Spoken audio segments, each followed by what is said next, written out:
Welcome to Data Unlocked, our guide to data mastery, which is a podcast series designed for all vocational education and training teachers out there or vet teachers. My name is Ada Ugwabara, and I have the difficult but also exciting task of taking you along with me on this new adventure.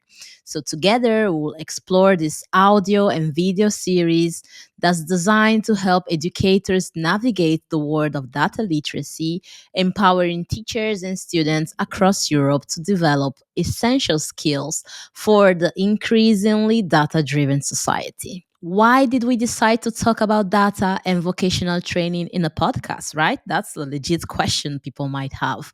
Well, we haven't lost our minds completely, if I may say. I'd rather say that we started by acknowledging an existing gap that policymakers in Europe have emphasized and advocated for over the past decade, I might say. And I'm talking about the importance of data in education, like promoting the use of data for continuous improvements. So today, we all know that data plays a crucial role in assessment, teachers' assessment, student assessment, performance analysis, all type of assessments, and educators are expected to interpret and use data to identify their students' strengths and weaknesses, to apply targeted interventions, to optimize lesson planning. So there's a huge weight on teachers' shoulders, if I may say. So teachers are expected to be phenomenal with data. And the underlying idea is that a data informed approach to teaching leads to more effective instructions and ultimately to better student outcomes. Our series, Data Unlocked, is not just a vodcast series. It's part of a wider project called Data Literacy for Vet. That's a project funded by the EU Commission under the Erasmus Plus initiatives that involves organizations in Greece, in Italy, and in Spain. The project was designed specifically for vet educators. This doesn't mean that if you're not a vet educator, you should stop listening to us. Please don't. Stay with us because the series was, yes, designed for vet educators, but it's more like recognizing the importance of data and equipping our students or ourselves with the skills that are needed in modern industries. So by integrating data literacy into our curricula, we can equip our students, but also our teachers with what they need to ensure that we are prepared for the demands of the labor market that is increasingly relying on data driven decision making. The vodka series aims to bridge the gap between theory and practice. We'll be providing educators with tools, with knowledge, with real life and real world applications needed to build data literate teaching environments. I like the sound of it, data literate teaching environment. To start things off, today's episode will introduce the why behind this project. So, we'll be speaking with Emmanuel Charatzas, the project lead from the Accreditation and Learning Portal Hub of Athens, who will share the vision behind it, the purpose of this initiative, and we'll also be joined by Orsolya Vitos from Career Bridge Europe, who work on the project's handbook, so teacher's handbook, which is a key resource you will learn to know during this episode that was designed to help educators integrate data literacy into their lesson plans. So thank you, Manos. To truly understand this framework, right? Can you please tell us what inspired the creation of the project and also what are the key takeaways you hope educators will gain from listening to it and from going through the materials? We are, let's say, an organization that delivers many lessons for vet students. And we have realized that vet students have limited knowledge concerning digital skills and especially how to manipulate data. Okay, so we thought it was a very good idea to provide educators with the knowledge and special skills and most important was to create examples for vet education, for vocational education and training, in order to help students to understand the full data life cycle, which is it should be a simple idea, but it isn't. In fact, we are Yeah. creating that data all day long without knowing it. When we communicate, when we are talking on the phone, when we are taking pictures, when we are downloading something, we don't store them in the proper way. We don't, let's say, use them, share them in the proper way. Meaning, what is proper? Meaning not something that we want to interfere to the data itself, but meaning to make it meaningful for everybody, meaningful for others that may use it in the future, and in order to let's say have less let's say share less time in order to achieve our goals. Okay, that's it. That was the main idea. I've noticed, and all my team noticed, that even people with special skills in computing and in data science still have problems with that. Still are creating data that they are not organized, they are not focused, and they have a special they need special knowledge about it. Yeah, that's true. I think the idea of making data meaningful is a great starting point for our listeners joining us in this podcast and in this project in general. So the project, as I previously mentioned, brings together 3 EU member states, each contributing with inputs and suggestions that we hope will go beyond national borders and will benefit the EU as a whole. So our Italian team, myself included, we are under the guidance of Info Education, which is an organization based in Rome with branches in other countries as well. And it specializes in Erasmus exchanges across Europe. So, also, I would say the natural reach of our target audience should go already beyond the 3 countries. We'll see from the data when we analyze it based on the vodcast output.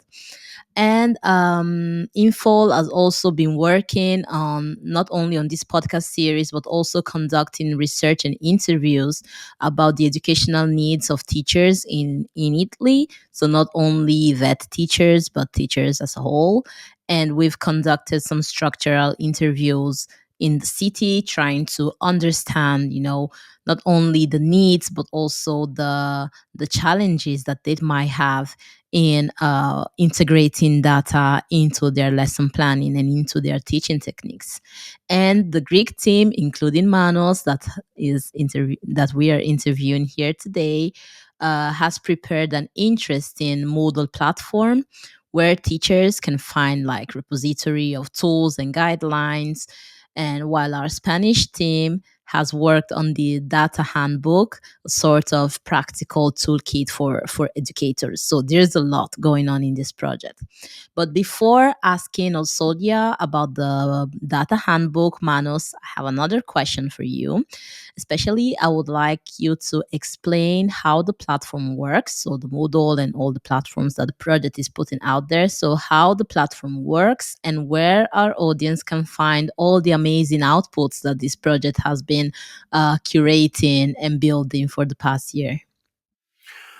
For start, Moodle is one of the most, let's say, easy platform to access, and it is very capable of uploading, let's say, a large amount of data.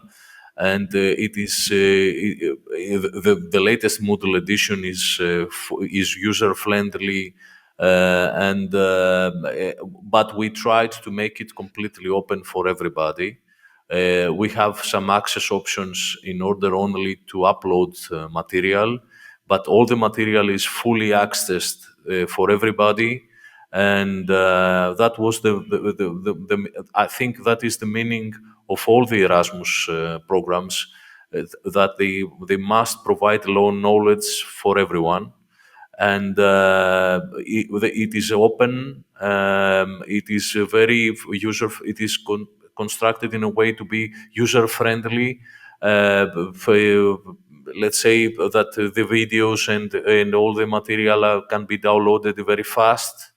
We have tried to collab to, let's say, integrate technologies that will make it easier for even for users that they are not uh, very equipped or very skilled in data manipulation. That was the purpose, and then we still, let's say, trying to evolve it, and it is not fully, let's say, ready yet.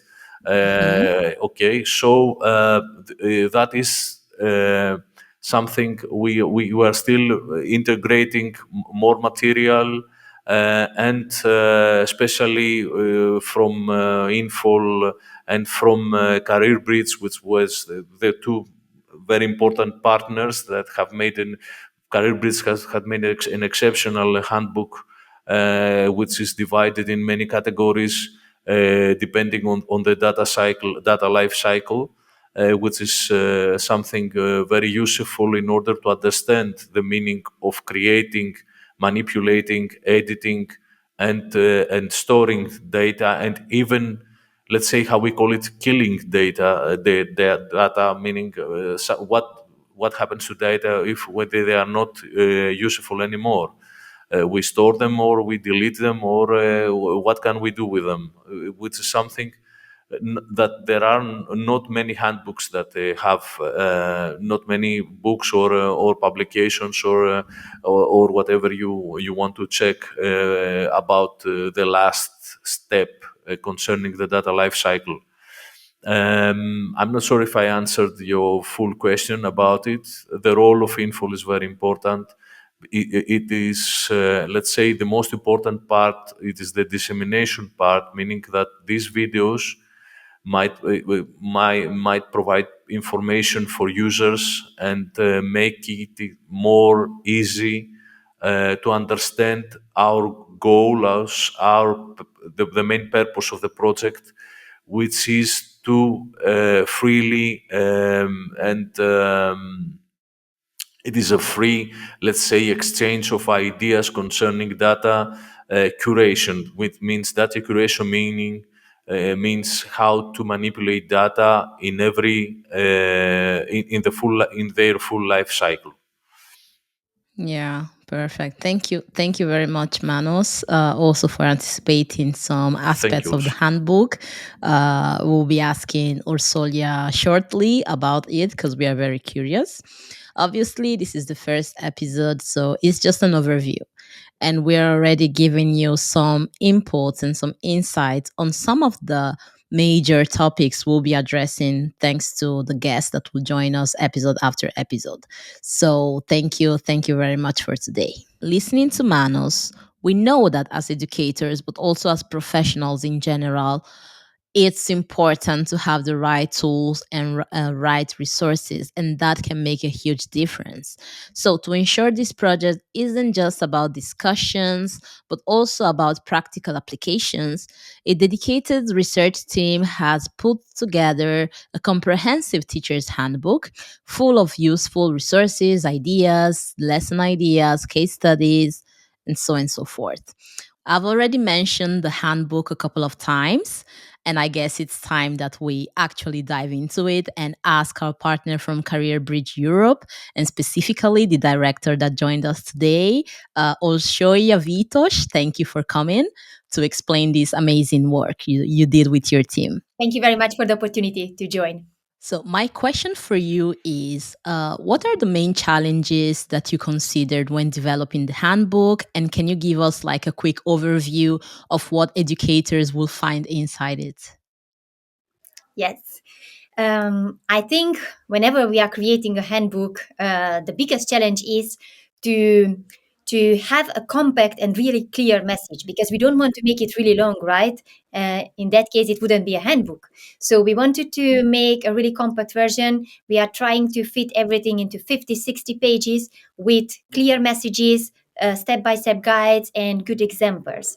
And of course, when it comes to data literacy, the topic is huge. We could talk about this for hours. And I would say that was the biggest challenge, right? To find the correct information, to organize it in a way that it's easy to understand for everyone. And yeah, of course, to put it all together in an ebook format.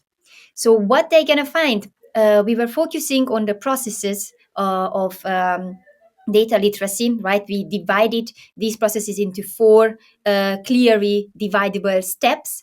And for each steps, we were trying to find the best tools, because we believe that if you have the right tools, it's easier to face this new challenge of nowadays.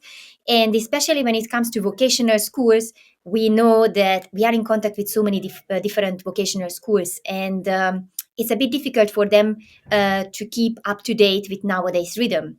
So we want to help with the teachers, especially, to understand these tools, to use them. And this is why we were selecting free tools, easy to use tools that will help them to conquer data literacy. Amazing. Thank you.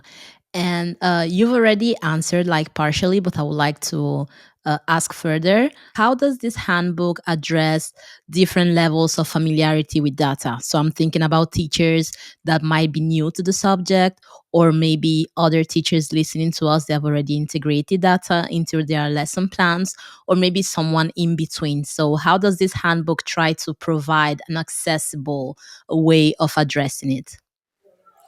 Really good question. And I think that's actually another challenge that I didn't mention. That, of course, there are teachers who already have some kind of contact to these tools. So, this is why we wanted to give information also to the people who never heard of these terms and of these tools, and also to the ones who are already familiar with this. So how are we gonna do it? We're gonna present the tools that we use every single day, like for example Google Drive or Trello, but we will also give some special tips that maybe people who were using these tools for 10, 15 years, they still didn't know about these little tricks. So the idea is that everyone will get some useful information out of that. Amazing. Thank you very much. I think that that's an incredible tool for teachers, and the way it was built to be essential but well detailed is something that can be really useful for everyone listening to the podcast today. And thank you for sharing this insight. So, as you've heard today, whether you're a teacher just looking into incorporating data analysis or data in general into your lessons, or you're simply trying to build your own confidence with working with data, this podcast series and all the teaching materials that are attached to it, so from the website, the model, everything we spoke about today, they are here to support you. And the interviews that are coming after this one, they will also give you more insights to the world of data literacy. So thank you again for being here with us today. Thank you very much. Bye bye. So throughout the series, we'll cover key topics that are essential for integrating data into vet education, including data analysis, data governance, data in policy making, so data-driven policy making, reporting, data visualization, hospitality, tourism, and so forth. I will be joined by a guest in each episode, as I said before, and together we will outline project plans, practical activities, we will explore platform, and we'll do much more. So make sure, let me repeat it again. Make sure to follow the project platforms for more resources, for updates, and to access the teacher's handbook. Don't miss out on this opportunity. Don't say I didn't give you the heads up, please. So I'll see you in the first episode or in the second episode based on how you count them. Bye.